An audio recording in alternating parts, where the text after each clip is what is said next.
gave you the example of the pods and continuous manufacturing units and real-time release testing. So can they all get integrated, and can we put them together onto a unit which we could consider mobile, right?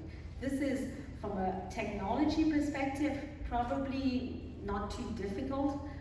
From a regulatory perspective, a little bit more challenging, because the expectation now is that sites need to have physical addresses, right? But you can almost see that if you have a self-contained facility that is mobile, it's not reliant on a host site, then there is that opportunity to have it registered separately and move it to wherever you need to be. So not there yet, but I do know there are some discussions ongoing with agencies about, can we move this? And this becomes really critical when you start to think about, disasters in specific areas, and you can't get product there. So can we start to use